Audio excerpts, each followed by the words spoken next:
cognitive development of the high school learners. Similarly remarkable as the physical changes in the traditional period of the adolescent are changes in the thinking patterns.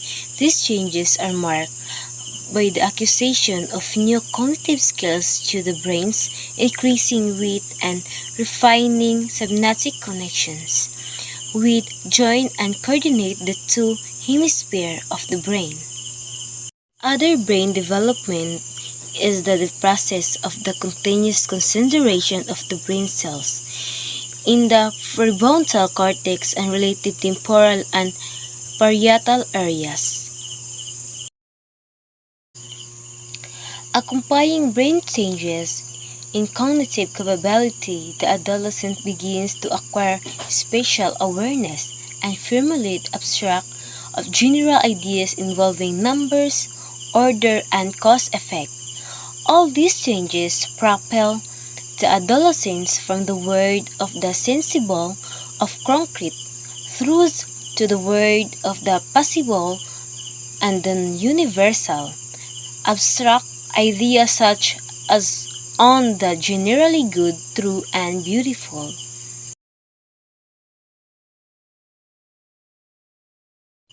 Piaget formulated the theory of formula for rational thinking, which demonstrates how the cognitive capacity of the adolescent allows him here to go beyond the sensible and concrete to dwell on what is abstract, hypothetical, multidimensional, and possible. Formal operation thinking consists in professional thinking. The second is relative thinking. The last is the real versus possible. For Piaget, one indication of formal operation thinking is the ability of the adolescent thinker for combinational analysis, which is his back and effects of several variables in a situation, testing one variable at a time and not randomly. Problem-solving thinker. First is this involves identifying problems and seeking new and creative solutions for them. Second is the problem-solving thinker is the one who is able to rethink and recognize ideas and ask important questions, even defining totally new problems not previously seen. Ziegler's information processing skills. He sees cognitive growth as stage of development but more of a sequential acquisition-specific knowledge and strategies for problem solving.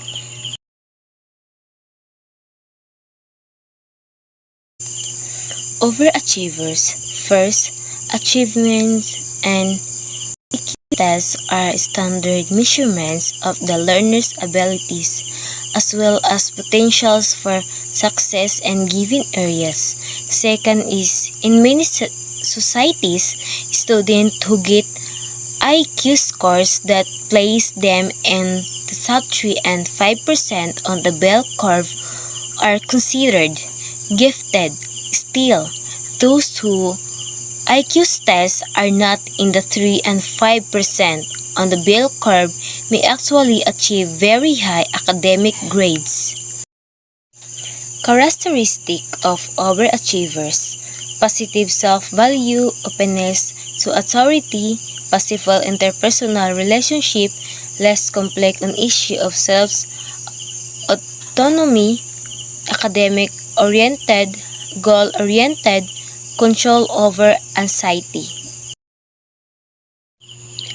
So, there are the two types of underachievers. First, withdrawn underachievers, and second is aggressive underachievers. Parental involvement. The influences of the parents' appearance to the dominant influence on the adolescent's achievements lever more than peer group influence. Meanwhile, Parents of underachievers show a little or none of the above traits while possibly showing possible adolescent behavior during cognitive growth. Applying cognitive growth are possible behaviors which need to be understood for proper guidance of the adolescents. First, egocentrism. Egocentrism, this is the tendency among adolescents to think too much of themselves, such as to be too sensitive to social acceptance of their appearance, actions, feelings, and idea. The second is idealism. The adolescents often doubt on the possible and venue of possibly imagining what is a far-fetched and less ideal to situation at home, in school, and in society. Imagining the world of the possible, as a utopia or heaven on earth. The adolescent may become the discouraged as social realities, family discords fall short of the ideal. Developing occupational skills. Generally, the high school curriculum tends to focus on academic cognitive learning, neglecting attention to occupational skills. In the Philippines, there is evidence that high school graduates lack skills to directly enter the labor sector. Generally, college education is viewed as the path of occupations and careers in life. Unfortunately, even college graduates are viewed to lack occupational skills needed for employment in the present-day commercial and industry sectors. Today, experts believe that high schools can go more along the area of developing occupational skills that they are providing adolescent students in high school. It is important, therefore, at least to guide students on their future career choices, to view how personality types match occupational interests and potential skills. Holland Codes is a theory of careers and vocational choice based upon personality types. It was developed by the psychologist John L. Holland. Each letter or code stands for a particular type: realistic, investigative, artistic, social, enterprising, and conventional. Personality factors. First is realistic. Realistic, this is personality type prefers practical tasks, often requiring physical labor and motor coordination, and less of interpersonal skills in contractions. Second is investigative. The investigative, they prefer to think rather than act, being interested in tasks that use conceptual skills in the field of the sciences and technologies. Social. Social, they are the social and tend to engage in interpersonal situations and social interaction in the social sciences, workers, physicians, and broadcaster. Conventional, they prefer structure, thus and can subject their needs to those of others in the office jobs. Enterprising, they are the skills and constructive in thoughts and actions and are capable of leading others in business, industries, sales, and enterprises.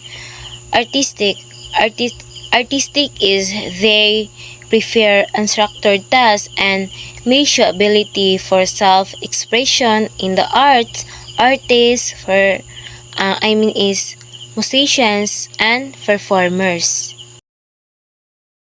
Attitudes and ability needed for gainful occupation. Self-reliance, ability to manage money, social responsibility, mature work, personal responsibility, and the last is positive attitudes. That's all the topic of cognitive development of the high school learners. Thank you.